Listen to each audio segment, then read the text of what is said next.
आ गया है। इन तमाम मुद्दों पर चर्चा कुर्सी तो तय नहीं तय करना है।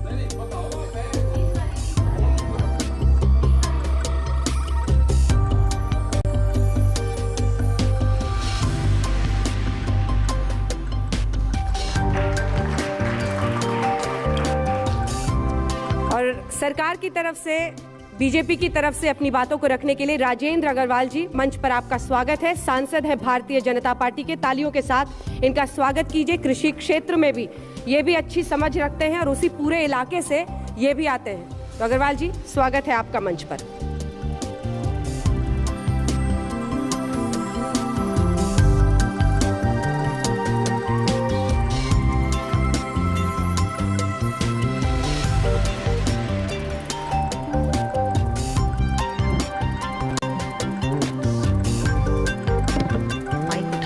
माइक उठा लीजिए।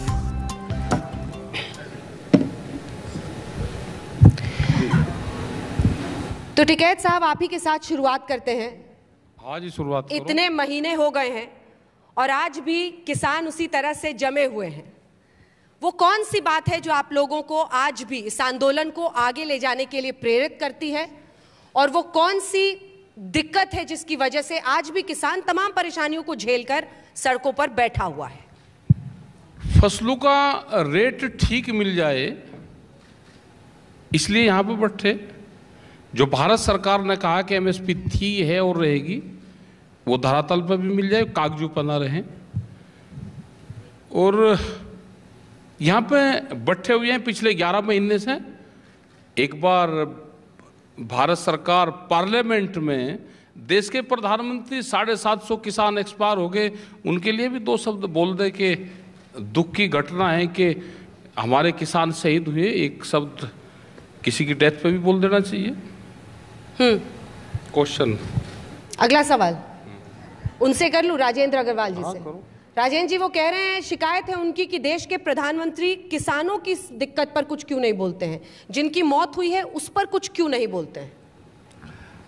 प्रधानमंत्री जी सदैव किसानों के विषयों पर बोलते हैं, पार्लियामेंट में भी बोले हैं।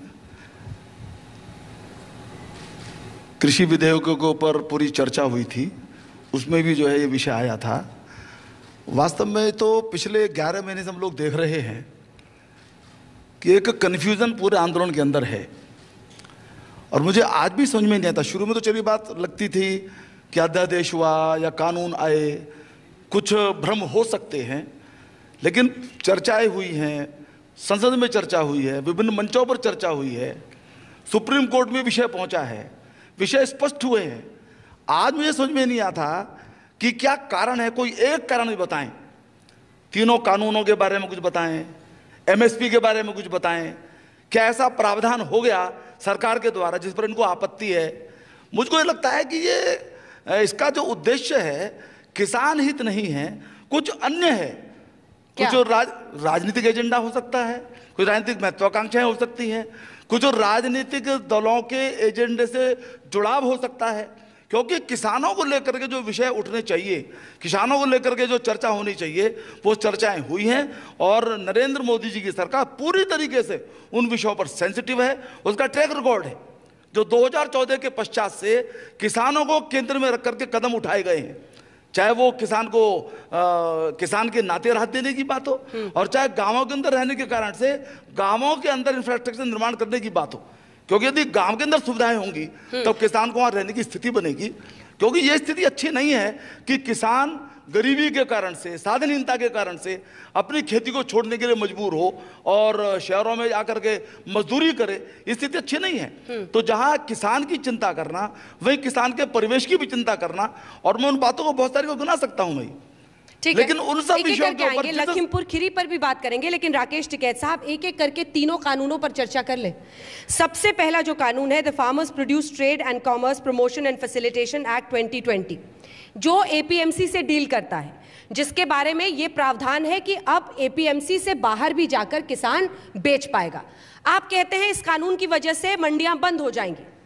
कहां लिखा है सर, और कैसे ये साबित होता है कि मंडियां बंद हो जाएंगी? एक एक क्लॉज पर आपने मध्य प्रदेश की खबर पढ़ी, 182 मंडी बिखरी हैं, उनकी जमीन बिखरी है, उनकी आमदनी घट गई, और इसलिए उन मंडियों को बेचना पड़ रहा है। आपने पढ़ा, आपकी नॉलेज में है, नहीं है तो दिखा देता हूं। तो आप कह रहे हैं कि मध्य प्रदेश में जो मंडी, अभी हो रहा है, ये आपको पहले से पता चल गया था कि मंडियां बंद होंगी। मैं आपसे वजह पूछ रही हूँ। मैं ये कह रहा हूं कि एक मेरा बात, सवाल समझिए, मेरा सवाल आपसे ये है कि आप इस निष्कर्ष पे कैसे पहुंच रहे हैं, क्यों मंडियां बंद हो रही हैं? जब माल बाहर बिकेगा वो जगह बता दो, बाहर का एक जगह बता दो कि मंडियों के बाहर या एमएसपी पे कहां पे खरीद होगी। एक जगह आप पर्टिकुलर बता दो, उत्तर प्रदेश में बता दो कि कहां बिकेगी, वो जगह बता दो, वहां पे बेच देंगे। एक जगह, 10 नहीं, एक जगह बता दो। आप चाहते हैं कि सरकार सुनिश्चित करे, चिन्हित करे कि यहां पर जाकर बेचिए। सरकार ये सुनिश्चित कर ले कि जो पार्लियामेंट में तय हुआ है, जो देश की जनता को बेवकूफ बनाया जा रहा है कि एमएसपी थी और है और रहेगी। एमएसपी ना थी, ना है और ना रहेगी। एमएसपी दिल्ली के कागजों में है। किसान बर्बाद हो चुका है पूर्ण रूप से। आप जाओ एक बार गांव में, जाता कोई है नहीं। दिल्ली में बैठ के और यहां लिख देते हैं एमएसपी है, थी और रहेगी, बिकता है नहीं। मंडियां खत्म नहीं होगी, मंडियों के बाहर खरीद होगी। कौन कर रहा है मंडियों के बाहर खरीद? और मंडी के बाहर कहां बिकेगा वो जगह तो बता दो ना, कि मंडी के बाहर भी, या मंडी कोई एमएसपी देने का फार्मूला तय नहीं करता। मंडियां एक किसान की फसल बेचने का एक प्लेटफॉर्म है। ठीक है, मंडी प्लेटफॉर्म है। मंडी एमएसपी भाव तय नहीं करती। लेकिन अगर प्लेटफॉर्म, आप बगैर प्लेटफॉर्म के ट्रेन रोक दो क्या? बगैर प्लेटफॉर्म के अगर ट्रेन रुक जाए, इसका मतलब तो यह है कि बिहार तो बहुत मजबूत होना चाहिए था। आज से 16 साल पहले बिहार की मंडियां बंद कर दी, ये एक खत्म होगी वहां पे। आज वहां का तो फिर जो किसान है बहुत अमीर होना चाहिए था बिहार का, तो वो कहां बेचे जाके? आप जगह बता दो ना, कहां बेचेगा, कौन उसकी खरीदारी करेगा? ठीक है, कहां पर बेचेगा इस पर मैं सवाल पूछूंगी, लेकिन इस एक्ट पर एक और सवाल है मेरा। आपने खुद कहा एमएसपी ना थी, ना है, ना रहेगी। मतलब आप ये मान रहे, क्योंकि कानून एडमिनिस्ट्रेटिवली है, कानून तो पहले से भी नहीं था, लॉ तो था नहीं जो एमएसपी की गारंटी देता था। तो वो सरकारें चली गई। आपने एमएसपी की वजह से इसके पहले सरकारें बदली है। नरेंद्र, जब मोदी जी मुख्यमंत्री थे 2011 में एक फाइनेंशियल कमेटी एक बनी थी, ये मुख्यमंत्री रहते उसके चेयरमैन थे। वो फाइल निकलवा लो, उन्होंने ये प्रस्ताव किए थे और भारत सरकार को भेजे थे, उस टाइम के प्रधानमंत्री को भेजे थे कि देश में एमएसपी पे गारंटी कानून बनना चाहिए। वो फाइल निकलवा लो। आज तो अपने ही फाइल पे साइन किए हुए को आज लागू कर दो। क्यों देश को धोखा दे रहे हैं? बताइए अग्रवाल जी, धोखा दे रहे हैं और कहां बेचेगा किसान? देखिए, मुझे बड़ा आश्चर्य होता है। बाबा महेंद्र सिंह टिकैत, वो बराबर इस बात को कहते थे। मैं इसीलिए उनका नाम यहाँ पर ले रहा हूँ कि राकेश टिकैत जी के वो पूज्य पिताजी थे। वो कहते थे दुनिया में प्रत्येक उत्पादक को अपने उत्पाद का दाम तय करने का हक है, किसान को नहीं है। और बराबर इस बात का आग्रह करते हैं, उसके लिए आंदोलन चलाए उन्होंने। और इस जो पहला कानून है उसके माध्यम से किसान को ये आज़ादी दी गई है कि वह मंडी के बाहर भी अपने उत्पाद को बेच सकता है। कहीं भी बेचे, वो कहां बेचेगा? कहीं भी, एनीवेयर, तो पूछ रहे हैं, पूरे देश के अंदर कहीं भी। और उसके बाद भी यदि उसको एपीएमसी में बेचना है तो कोई बंदिश नहीं है, उसको ऑप्शन दिया गया है, उसको विकल्प दिया गया है। एपीएमसी आज भी चल रही है, हापुड़ के अंदर चल रही है, मेरठ के अंदर चल रही है, यानी सब जगह चल रही हैं। अब ये कहाँ का उदाहरण देते हैं वो उस पर मैं चर्चा नहीं करना चाहता, लेकिन पूरी तरीके से एपीएमसी के बंधन से मुक्त करके बाबा टिकैत इस बात को कहते थे। और आपको इस बात में ध्यान दिलाऊं कि जब ये कानून बने, मैं राकेश जी ने उसका समर्थन किया था उसका पहली बार, तो फिर बाद में क्या हुआ कोई बात नहीं, बता दीजिएगा। कोई उसके बाद क्या हुआ राकेश जी बताएंगे। परंतु पहले उन्होंने कहा कि हाँ भी बाबा टिकैत की उनकी इच्छा पूरी हुई और किसान को अपने उत्पाद का अपनी इच्छा से बार्गेनिंग करके दाम तय करने का हक है, ये मिल गया। बहुत राकेश जी ने समर्थन किया। मैंने ये कहा है, फिर सुन लो, एक पूरे सरकार के पास में एक हिंदुस्तान पेपर की एक कटिंग है। जब प्रेस वाले ने पूछा, उसने अपना जवाब दे दिया है सबको, वो जरूर ले लेना चाहिए सांसद जी। उस टाइम पे 2 क्वेश्चन थे। एक ये था कि इसका आप समर्थन करते हैं क्या? हमने कहा कि हम प्रधानमंत्री का समर्थन कर देंगे। प्रधानमंत्री का पायलट प्रोजेक्ट है डिजिटल इंडिया कैंपेन। हम किसानों को भी उस कैंपेन से जोड़ दिया जाए तो हम भी प्रधानमंत्री का समर्थन कर देंगे। न तो वे बात समझने वाले रहे, इस तरह के पत्रकार हो गए, ऐसे ही हो गए, वो सारी चीजें एक खबर में उन्होंने लगा दी, उन्होंने अपना स्पष्टीकरण दे दिया। हम आज भी कह रहे हैं कि देश के प्रधानमंत्री अमेरिका में जाकर झूठ बोल के आए, उन्होंने कहा कि हमने सारे देश को डिजिटल कर दिया।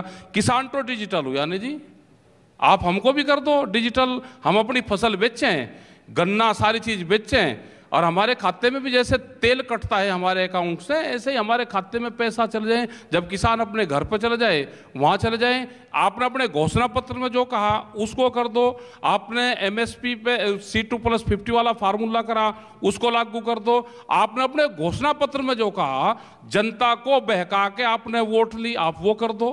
आप एक बात तो कर दो ना कि देश की जनता को क्या कहोगे। आप ही के मंत्री ये कह रहे जी, हमने तो ये कह रहे कि फर्टिलाइजर भी हम एक बैग के साथ में एक बैग फ्री दे रहे। जनता को झूठ से मत बहकाओ। एमएसपी पे कहीं खरीद नहीं हो रही। चावल क्या आम जनता को, जो ये शहर में जो लोग हमारे रह रहे हैं, क्या इनको 8 रुपये किलो चावल मिलता है? किसान का 8 रुपये किलो बिकता है। क्या इनको 11 रुपये किलो गेहूं का आटा मिलता है? तो बिचौलिए ही तो हटाने थे ना टिकैत साहब। हाँ, बिचौलिए तो 10 साल से आपके घर पर जाकर हम लोगों ने वहां पर शोज किए। आप शुरू में यही कहते थे बिचौलियों को हटाना है, बिचौलियों को हर हाल में हटाना है। अब जब हटाना जा रहा है तो आप कह रहे हैं कि नहीं, उनकी भी हमें फिक्र है। ये कह रहे नहीं ना, आप हम बेचे कहाँ, वो जगह तो बता दो ना। जगह कोई नहीं बता रहा। कह रहे हैं एनीवेयर, पता नहीं एनीवेयर बताएंगे अगर बताओ ना, जगह बताओ। कहीं भी, मैं कह रहा हूँ ना, कहीं भी। हाँ, कहीं पे भी स्थिति ये थी। किसान फसल लेके कहाँ निकल जाए? किसी भी जगह जा सकता है, कोई भी खरीदारी उससे हो सकता है। आप देखिए स्थिति ये थी, मंडी में यदि कोई सामान न बेचे, बाहर बेच दे किसी को, कोई अपना गाड़ी में लेकर के गेहूं गया या ट्रैक्टर में लेकर के गेहूं गया, किसी को दे दिया, मंडी वाले आ जाते थे, हमको शुल्क दो, अपना शुल्क देना पड़ता था उसको, और शुल्क की नहीं लेते थे, दंड भी उसके ऊपर लगाते थे। चलिए दूसरे, अभी 1 साल पहले तक दूसरे कानून पर आते हैं, क्योंकि लखीमपुर खीरी पर भी हमने जगह बताई कि कहाँ बिकेगा, वहां पे आप लोग नहीं आने देते। हमको पता है, जगह बताएं, जगह बताएं कहाँ है हमको। Farmers empowerment and protection agreement on price assurance and farm services act 2020, legal framework for contract farming. अब आप कॉन्ट्रैक्ट फार्मिंग पर भी डरा रहे हो कि किसान की जमीन चली जाएगी। कैसे, क्यों चली जाएगी? हिमाचल में अभी तो कॉन्ट्रैक्ट जो हो रहा है वो फसल का हो रहा। हिमाचल में सेब का कॉन्ट्रैक्ट कर रहा किसान। सरकार ने तो 16 रुपया सस्ता करा नहीं ना, आम जनता को 16 रुपया सस्ता मिला। एक बड़ी कंपनी आई जिसने 11 साल पहले जो रेट था सेब का, उसी रेट को फिर कहा कि इस रेट में मैं खरीदूंगा, और 16 रुपया एक ही दिन में ड्राम कर दिया, क्योंकि वो बल्क में खरीदेगा, उसको स्टोर करेगा, और जब किसान की फसल आएगी 80,000 पेटियां सेब की अडानी ने मार्केट में 5 दिन में निकाल ली। मार्केट को डाउन करा और फिर कह दिया कि रेट मार्केट में अब ये हो गया है, मैं 16 रुपया सस्ता सेब खरीदूंगा। आप जाओ एक बार हिमाचल में। जमीन कैसे चली जाएगी किसान? जमीन तो चली जाएगी। क्यों चली जाएगी? डरा रहे हो ना आप। कैसे, कहाँ जा रही है सर जमीन? जमीन कहाँ जा रही? हाँ बताओ ना आप। असल जमीन जब उसको फसल जमीन के, चली जाएगी? आप तो जब डरा रहे हो उसको फसल के रेट नहीं मिलेंगे तो छोड़ कर तो आ रहे हैं ना। 2 तरह के लोग गांव छोड़ रहे हैं। एक जो गरीब हो लिया बिल्कुल, उसके फसल के रेट नहीं मिलते, वो अपनी जमीन छोड़ कर आ रहा, ठेके पे दे रहा है, वो दूसरे को दे देता है। दूसरा पढ़ा लिखा आदमी भी, उसको तो गांव में रहना चाहिए। दोनों लोग जमीन छोड़ रहे हैं क्योंकि फसलों के रेट नहीं मिलते। कहाँ छोड़ रहे हैं सर? यही तो मैं आपसे पूछ रही हूँ। आप जाओ ना गांव में। जमीन चली जाएगी, और अगर कोई जमीन छोड़ देता है, जाएगी ना, चली जाएगी का एक दिन में चली जाएगी। जब गांव लोग छोड़ रहे हैं तो जमीन तो जा ही रही है ना। डरा रहे हो आप? डरा क्यों रहे? आप जाओ गांव में, सर्वे तो करो ना। सर्वे आप करते नहीं, बेवजह डरा रहे हो। तो आप ये केएमपी चल रहा है, और 10 दिन के बाद में, 15 दिन के बाद में यहाँ को 2 से 4 हजार ट्रक पर डे धान के निकलते हैं यहाँ से। वे सस्ते में फसल खरीदते हैं और एमएसपी पे बेचते हैं। एमएसपी पे किसान नहीं बेचता, व्यापारियों का एमएसपी पे बिकता है। किसान अपना 40 क्विंटल धान नहीं बेच सकता, एक व्यापारी 20-20 और 25-25 हजार क्विंटल खरीद कर बेचता है। वह मंडी हमको भी बता दो कहाँ है। व्यापारियों के लिए खुला गया है कि वो कहीं पर भी बेच ले। पहले किसान बेचता था अपनी फसल को हरियाणा और वहां बेच देता था। आज वो एक जिले से दूसरी जगह नहीं बेच सकता, उसको बंधन कर दिया कि आपका क्रय केंद्र ये है और आप इसी पे बेचोगे। 300 क्विंटल एक जगह बिकेगा। एक मिनट सुन लो। अरे सुनने की वो है नहीं। आप एक क्रय केंद्र पे 300 क्विंटल बिकेगा, वहां पे खरीद होगी उस क्रय केंद्र पे 1 लाख क्विंटल की। कितने दिन में खरीद करेगा वो? एक बार हिसाब लगा लो। नहीं, तमाम दिक्कतें अपनी जगह पर है, लेकिन इसकी वजह से जमीन चली जाएगी। जमीन जो आप कह रहे हैं ना, वो तो डरा के बुलाते हैं आप किसानों को, गुमराह करते हैं। अच्छा, डरा के बुला रहा, उनको रेट नहीं मिल रहा इसलिए आ रहे हैं। उनका गन्ने का भुगतान करवा दो। यही बीजेपी सरकार थी कि अगर हमारी सरकार आएगी हम 450 रुपया पर क्विंटल गन्ने का रेट देंगे। इलेक्शन से पहले हम 14 दिन में गन्ने का भुगतान करवाएंगे। ना 14 दिन में भुगतान हुआ और ना गन्ने का रेट 450 हो गया। अब पूरे 5 साल में अब 25 रुपए का रेट बढ़ाया है। ठीक है, एक छोटा सा इस पर जवाब। गन्ने पर थोड़ा सा बाद में आ जाएंगे, करेंगे चर्चा। परंतु जो बात एक एमएसपी की कह रहे हैं, भुगतान की बात कर रहे हैं, ऑन रिकॉर्ड में इस बात को बोल रहा हूं, उत्तर प्रदेश के अंदर बराबर एमएसपी पर खरीदारी हुई है, पहले से बढ़कर के खरीदारी हुई है। और तीसरे दिन किसान के खाते में सीधा पैसा पहुंचा है। अच्छा बताओ, गन्ने का विषय बताता हूं। ये रूल होना चाहिए, मैं बताता हूं। एक सेकंड प्रभु, ये रूल होना चाहिए, एक्सेप्शन नहीं जिस पर आप अपनी पीठ थपथपाएं। क्या ये सच्चाई छिपी है कि इस देश के में किसानों को एमएसपी नहीं मिल रही है? बताओ कहां मिल रही है? अच्छा, झूठ का बताओ, कोई इलाज है क्या? अच्छा, झूठ का तो कोई इलाज है ही नहीं भाई। सरासरी सब देश के सामने झूठ बोल रहे, बताओ क्या इलाज है? कर लो, क्या करो इनका। देखिए, लेकिन गलती इनकी भी कुछ नहीं, चल इनकी भी कुछ नहीं रही। इनका भी बस्ता दे रखा हाथ में, क्या बोलना है सब बंधन में है। नहीं, बोलने की आजादी तो केवल राकेश टिकैत जी को है। वो कुछ भी बोल सकते हैं, हमको है, लेकिन पिछले 10 महीने में जो इन्होंने बोला है उसका जरा एक पूरा एक रिकॉर्ड बनाया जाए तो खुद में बड़ा इंटरेस्टिंग है। वो नहीं, हमने तो कुछ चुनिंदा बातें जो आपको याद हो बताइए। जी, नहीं, मैं उसमें ज्यादा नहीं जाना चाहता। मैं खाली ये कहना चाह रहा हूं, मैं एमएसपी का बाकायदा एमएसपी पर खरीद होना और उसका भुगतान तीसरे दिन होना, ये केवल यहाँ कहने से बात नहीं बनती है। मैं झूठ बोलने का क्या मतलब है मुझको? अच्छा ठीक है, ये बोल रहे हैं आप अपने जिले में। अब आपने एमपी साहब ने कह दिया, बिल्कुल आपका धन्यवाद। आप चेक कर लीजिए, चेक कर लीजिए, मेरठ में चेक कर लीजिए, आपका जिला पर बराबर ठीक है भाई, खरीदारी भी हुई है सब, और तीसरे दिन भुगतान भी हुआ। ठीक, मैं खुद खरीद केंद्रों पर जाकर के देख करके आया हूं उनको। आपकी बात मान ली भाई साहब, ध्यान से सुन लेना। एमपी साहब ने अपने जिले की जिम्मेदारी ले ली, किसी के धान की खरीद नहीं होगी तो डीएम और एमपी साहब तैयारी कर ले, हम पूरा धान वहां पे लेकर आएंगे। अपना क्रय केंद्र लगवा लो, कहीं पे भी लगवा लो, आपकी जिम्मेदारी है। जो आपका क्षेत्र है उसमें आप खरीदारी करवा देना। एमपी साहब ने जिम्मेदारी ले ली, ट्रैक्टर ट्रॉली लेकर जिसकी भी धान है वो एमपी साहब की जिम्मेदारी है, लेके और मेरठ की ढब को अपना चल दो। धन्यवाद जी आपका बहुत बहुत। मिल गई हमें जगह, मिलेगी एमपी साहब का ऑफिस मिल गया, घर मिल गया, वहां का डीएम का ऑफिस मिल गया, वहां जो मेला ग्राउंड होगा वो मिल गया। एमपी साहब जगह बताओ, लेकर कहां है? ऐसा है ना एक हम समस्या बताओ कि समस्या पर चर्चा करें। ठीक है, आप आइए, आपका स्वागत है, आपका स्वागत है, बराबर स्वागत है आपका। नहीं, कहां लेकर आना जगह बता दो मेरे को। टिकैत जी सुनिए, बात को सुनिए। बताओ, केवल हंगामा करना, मेरी बात सुन लीजिए, केवल हंगामा करना, हल नहीं निकालना, ये इस आंदोलन का बिल्कुल एक प्रकार का क्रक्स हो गया है। किसी भी प्रकार की चर्चा से भागना, किसी भी प्रकार का संवाद से भागना, जिद में फंसे रहना, यानी सारा का सारा हम देख ही रहे हैं। सुप्रीम कोर्ट की नहीं मानना, संसद की नहीं मानना। आखिर जो संसद है वो सक्षम है, हाँ, और उसी को अधिकार कानून बनाने का। हाँ, संसद कोई हवा में से नहीं बनती। हाँ, संसद जनता के द्वारा चुनी जाती है। जो एक जनरल विल है, जो एक देश की इच्छा है, वो संसद के द्वारा प्रकट होती है। राजनीतिक दल एक एजेंडे को लेकर के जाते हैं, उस एजेंडे के अनुसार वोट की वो रिक्वेस्ट करते हैं जनता से, जनता निर्णय करती है, उसके आधार पर कानून बनते हैं। उसको नहीं मानना, उसमें चर्चा हुई, उसको स्वीकार नहीं करना। 26 जनवरी के बाद आपकी सरकार ने, एक सेकंड सर, क्या आपकी सरकार ने बात करने की पहल की? क्या कृषि मंत्री ने बुलाया? बस वो टीवी पर आते हैं, कहते हैं हम तो बातचीत के लिए तैयार हैं। बराबर तैयार है, लेकिन ये जो प्री कंडीशन है कि कानून वापस लिए जाने चाहिए, ये कैसे संभव है? कंडीशन कहां तक उचित है? कंडीशन आप लगाते हो, कंडीशन लगाती है आपकी संसद के द्वारा पास किए गए, संसद के द्वारा पास किए हुए कानून इस प्रकार से वापस लिए जाएंगे क्या? संसद की क्या मान्यता इस प्रकार से रहेगी?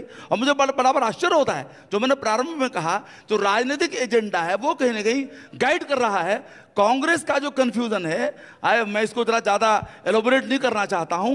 ऐसा लगता है कि सारे के सारे किसानों के कथित आंदोलन के ऊपर वो हावी हो गया है, वह कंफ्यूजन, और ये चल रहा है। ये आप लोग कंफ्यूज हैं टिकैत साहब, ये आरोप है बीजेपी का। सुनिए, लखीमपुर खीरी पर जरा आते हैं। एक सेकंड सर, कब बात करना चाह रहे हैं सरकार? लखीमपुर खीरी। हाँ, नहीं पहले रुको ना, अभी एक जिले का तो कम से कम एमएसपी के किसानों का भला हो जाए। मंत्री जी जगह बता दो कि कहाँ किसान लेकर आए, अपने जिले की बता दो। पहली चीज आपने बिल्कुल वो करा, अब ये ना कहियो कि पुलिस रोक के। बिल्कुल नहीं कहेंगे। बिल्कुल। पूरी व्यवस्था है, एमएसपी पर खरीदारी की पूरी व्यवस्था है, तीसरे दिन भुगतान पहुंचने की व्यवस्था है। और मुझे ऐसा लगता है कि राकेश जी इस प्रकार के आंदोलन का नेतृत्व करते करते छोटे किसान से और जो सामान्य किसान है उसके संपर्क में नहीं रह गए हैं। इनको जमीनी जो सत्य है उसकी जानकारी नहीं। मैं गया था अभी, पूरा माल लूट रहा है। ठीक है, मेरठ आएंगे जी, बिल्कुल धन्यवाद आपका। मेरठ के सांसद जी ने कहा कि मेरे क्षेत्र में एमएसपी मिलेगी और भाई संपर्क कर लो, पूरा धान की उसकी खरीद यहाँ पर होगी। अभी जो धान की फसल आ रही है, एक चीज तो हो गया आपके इर्द गिर्द, लेकिन अब कंफ्यूजन बन रहा है और वो इसलिए सवाल तो एक चीज में और जवाब दे दूं। सवाल पूछने का तो अधिकार दीजिए। एक मिनट, दूसरा जो जवाब था, बोलिए। जो मंत्री जी कहते हैं, सब लोग सुन लो भाई ध्यान से। मंत्री जी क्या कहते हैं? मंत्री जी कहते हैं कि हम बातचीत को तैयार हैं, संशोधन नहीं हो, संशोधन पर तैयार हैं, कानून वापसी नहीं होंगे, बात कर लो। तो इसका मतलब स्क्रिप्ट लिख ली, फाइनल लिख लिया है, किसान को बातचीत के लिए साइन करवाने के लिए बुलाते हैं। हमने ये कहा बातचीत कर लो, कमरे में बैठ कर करो, कोई आपको बात करनी आप वहां करो, पहले कंडीशन लगा के किसान बातचीत करने नहीं जाएगा। लेकिन सुप्रीम कोर्ट ने अब कह दिया ना, क्या तो सुप्रीम कोर्ट ने कहा कि होल्ड पर है कानून। ऐसे में आप लोगों को क्यों परेशान करते हैं? यहाँ पर कई लोग होंगे जिनको दफ्तर जाने में दिक्कत होती होगी, ट्रैफिक जाम का सामना करना पड़ता होगा, उनका क्या कसूर है? रास्ता चलने के लिए है, रोकने के लिए थोड़ा है। राजमार्गों को इतने महीने तक बंद रखना नहीं, बंद करना चाहिए, खुलने चाहिए। आप बैठे हैं ना वहां, तो कैसे बंद होगा? पुलिस के बैरिकेटिंग है, वे हटवाओ पहले, पुलिस के बैरिकेटिंग हटवा दो ना। रास्ते बैठे हैं तब तो बैरिकेडिंग लगाई है। नहीं, हम तो उठ जाएंगे, आप बैरिकेटिंग हटो, हम भी चलेंगे आगे को। रास्ता चलने के लिए है, बैठने के लिए थोड़ा है रास्ता, चलने के लिए। तो सुप्रीम कोर्ट ने यही तो कहा। शहर के बीचों बीच आएंगे तो क्या परिस्थिति बनेगी? चलने के लिए तो है ना, रास्ता जो है चलने के लिए है, तो चलने दो हमको। कहां तक जाना है? अब ये थोड़ा कहा उसने, सुप्रीम कोर्ट ने ये थोड़ा कहा है।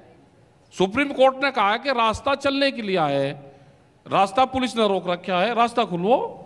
और आप आएंगे बीच दिल्ली, फिर कहाँ आएंगे? तो आगे की भी गारंटी है। सुप्रीम कोर्ट ने इजाजत नहीं दी ना, सुप्रीम कोर्ट ने तो आप लोग तो चाह रहे थे ना कि रामलीला मैदान में तक जाएं, सुप्रीम कोर्ट ने भी नहीं कहा।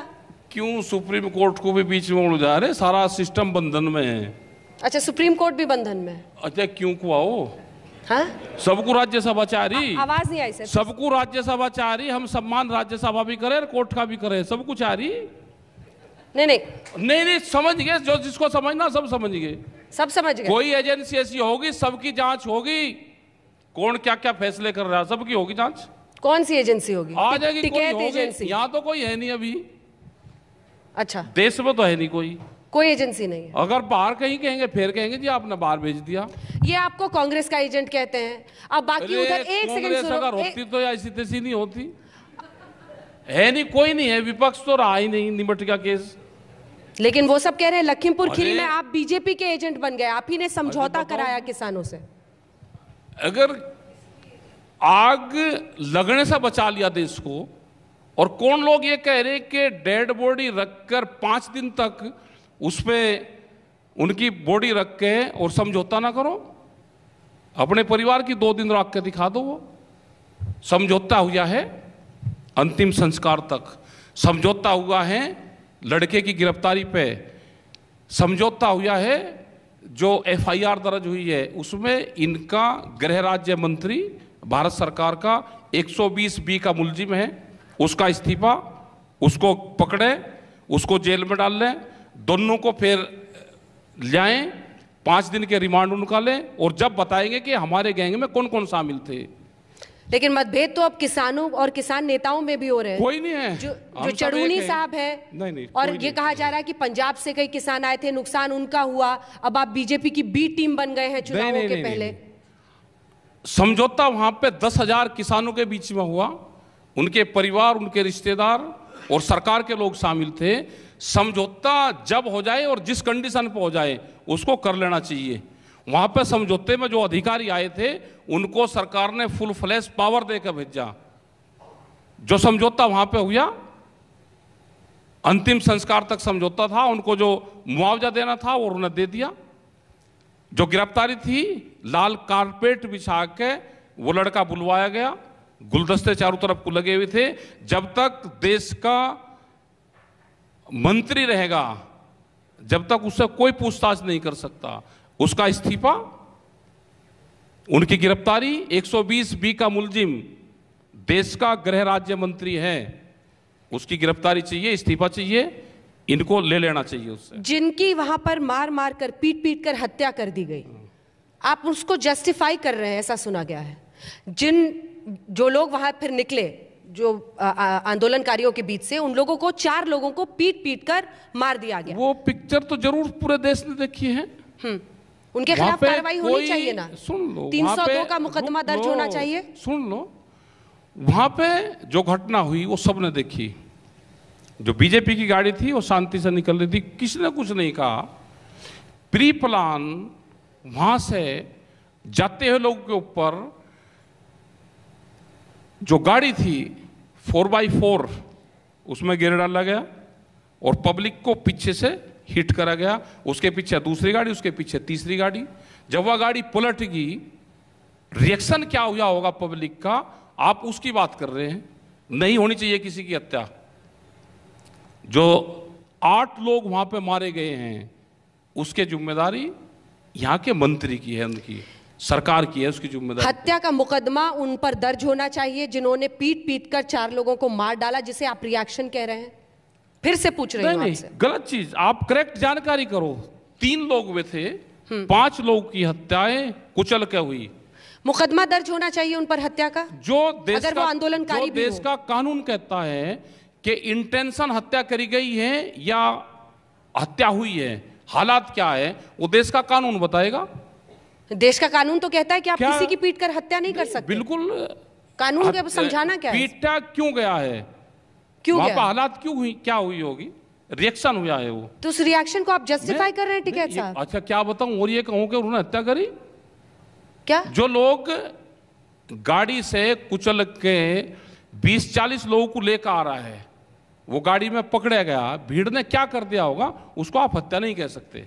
हत्या क्यों नहीं कह सकते? ये आप कैसी बात कर रहे हैं? आप बात बात पर संविधान क्या की कहता दुहाई, है, आप बात कानून बात क्या पर, कहता है प्रभु आप बात बात पर देश के संविधान की दुहाई देते हैं। तो जो अगर इसी में तरह होगा, से कानून चलना है तब तो फिर वो पीटेंगे, फिर उधर से आकर कोई पीटे, ऐसे ही चलता हमने रहेगा। कहा कि जो कानून करेगा वो अपना काम कर लेगा। उसमें क्या जस्टिफाइड होगा, क्या हालात क्या हुए, क्यों हुए, उसमें आ जाएगी सारी चीजें। उसको हत्या नहीं कहेंगे। हत्या क्यों कहेंगे, ये बताओ ना कि हत्या क्यों कहेंगे? क्योंकि पीट पीट कर मारा, उसकी जान ली, उनके भी परिवार है। क्या हालात हुए होंगे वहां पे, वो तो कानून बताएगा उसमें। तो आप लिंचिंग को जस्टिफाई कर रहे हैं, आप कह रहे हैं कि रिएक्शन है इसलिए रिएक्शन है ये पूर्ण रूप से। जो लोग किसी की डेथ करके आ रहे, वो भीड़ ने पकड़ के क्या हुआ होगा वो तो बताएगा। 302 का मुकदमा क्या होता है? 302 का मुकदमा होता है किसी की हत्या करना। हाँ, 304 जब पीट पीट कर किसी को मार रहे हैं आप जानबूझकर, तो क्या होता है? जानबूझकर नहीं होता हो, किसी की कोई इंटेंशन नहीं है वहां पे। जो हत्या का मुकदमा वो है कि जिसकी इंटेंशन है कि मुझे इसको मारना है। सोच लो टिकैत साहब, क्या बोल रहे हो आप? सोच लो, आप देख लो ना क्या होगा उसमें, वो तो जांच में आ जाएगा सारी चीजें। एक बार फिर से सोच लो आप। ये रिकॉर्डेड रहेगा। ये कह रहा कि हूं आप कि सारी दिन दहाड़े हत्या को सही ठहरा रहे हैं, रिएक्शन कह रहे हैं। ये कह रहा हूं रिएक्शन है। हत्या वो होती है कि किसी की सोची समझी चाल हो, उस पर 302 लगती है। जवाब दीजिए, सोची समझी चाल थी वहां पर बीजेपी नेताओं? ये तर्क वास्तव में राकेश टिकैत जी दे सकते हैं, जो एफआईआर भी लिखेंगे, जांच भी खुद करेंगे, फैसला भी देंगे और सजा भी देंगे।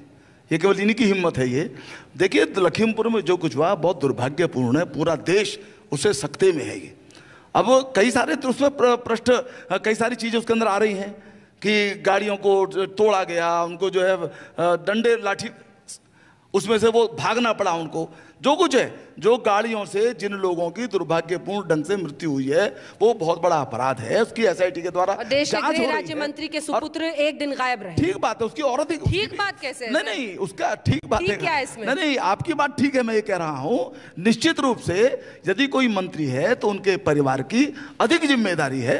आज वो उनके पुत्र पेश भी हुए हैं, एसआईटी जांच कर रही है, जो हाई कोर्ट के निवर्तमान जज के निर्देशन में सारी जांच होने वाली है। मैं समझता हूं कि जो अपराध है वो अपराध है, उस जो भी अपराधी है उसके खिलाफ सख्त से सख्त कार्रवाई होनी चाहिए। इसमें किसी को भी स्पेयर नहीं किया जा सकता, चाहे वो मंत्री का पुत्र हो और चाहे वो भीड़ के द्वारा जो मॉब लिंचिंग हुई है वो हो। मैं समझ इसके अंदर कोई न्याय के दो स्टैंडर्ड नहीं हो सकते। और ये जो बात है, अब देखिए मैं यहाँ मुजफ्फरनगर के अंदर उमेश मलिक हमारे एक विधायक है, वो जा रहे थे, हमला हुआ उनके ऊपर इसी प्रकार का। जानकारी जो सारी चीज है गाड़ी जा रहे थे, गांव में जा रहे थे तो नहीं जाएंगे क्या? माने जो बात है ये देखिए, मैं जो बता रहा हूं देश के अंदर एक प्रकार की अराजकता पैदा करने की कोशिश, गलत चीज है। और देश के कुछ हिस्सों, बाकी सब जगह इनका कोई समर्थन नहीं है, कुछ हिस्सों में केवल समर्थन है इनका, और वो समर्थन भी बड़ा सीमित है। लेकिन वहां पर इस प्रकार की कॉल दे देना कि भी गांव में मत जाइएगा, कुछ भी हो सकता है, ये एक प्रकार से प्रोवोक करना है। ये लोकतंत्र के हित में नहीं। और मैं फिर अपने पुराने सवाल पर आता हूं आदरणीय टिकैत जी, आप जो है कोई एक कारण ऐसा बताइए, आप जो कुछ कह रहे हैं वो इधर उधर की बातें कर रहे हैं। अभी आप कानून के बारे में बातचीत कीजिए। अरे टिकैत कानून में ऐसा क्या है? और कानून मेरा एक और बातचीत कीजिए ना, सरकार वक्त खत्म हो चुका है। ट्रैफिक जाम के लिए ये लोग कितने दिन और तैयार रहे हैं? ये तो पुलिस बताएगी, ये सरकार बताएगी। टिकैत साहब क्या बताएंगे? नहीं हम तो कह रहे हैं कि खुलना चाहिए। हमने तो खोल रखा, जनता में हम तो खुलवाओगे, हमको तो माहिर है, हम तो भाई बैरिकेटिंग हटाने के, आप आओ साथ में। बिल्कुल चलिए, जैसे आपने लखीमपुर खीरी में समझौता कराया, उम्मीद करते हैं कि जल्द से जल्द किसान समझौता अगर सरकार चाहेगी तो हो जाएगा। जो आंदोलन कर रहे हैं और जो परेशानी का सामना कर रहे हैं, एक रास्ता वहां पर बिल्कुल रास्ता खुलना चाहिए। हम भी इसी पक्ष में हैं। हम क्यों बैठे वहां, हम भी दिल्ली में। मेरा केवल एक निवेदन है कि जनता के बीच में जाएं, बताएं, वोट मांगने की इनकी इच्छा है, सरकार बदलने की इनकी इच्छा है, उस इच्छा के लिए जनता के बीच में जाएं, अपना पक्ष रखें। वो सरकार आपको कोई वोट नहीं दे रहा, आपको कोई वोट नहीं दे रहा, जनता को फैसला करने दें। गुंडागर्दी से जीतना चाहते हो, गुंडागर्दी से समाप्त करें, जनता से जिन्होंने लड़ाई छेड़ रखी है उसको समाप्त करें और काम करें। ये लड़ाई नहीं है, देश के अंदर लोकतांत्रिक आजादी प्रत्येक आजादी है, इनको भी है। आपको कोई वोट नहीं दे रहा, आजादी का अपहरण करने का अधिकार इनको नहीं है। जनता को बहका के वोट लेते हो, आपको कोई वोट नहीं दे रहा। धोखाधड़ी और सरकारी गुंडागर्दी और बंदूक की ताकत पे आप देश पे राज करना चाहते हो। पूरे सिस्टम पे आपने कब्जा कर लिया। देश बंधन में है, देश की पार्लियामेंट भी बंधन में है। देश में गोदाम पहले बने और पार्लियामेंट में कानून बाद में बने।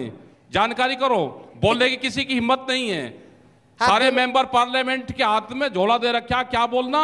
आपके तो बड़े लीडर नहीं बोल सकते बीजेपी के। कहां अटल बिहारी हुए? वक्त खत्म हो रहा है टिकैत साहब, नहीं तो ये नहीं तो दोनों का बहुत धन्यवाद। थोड़ा वक्त खत्म हो रहा है जी की इन बातों पर। चलिए ladies and gentleman, let's raise a warm applause even though it's not over yet, but let's raise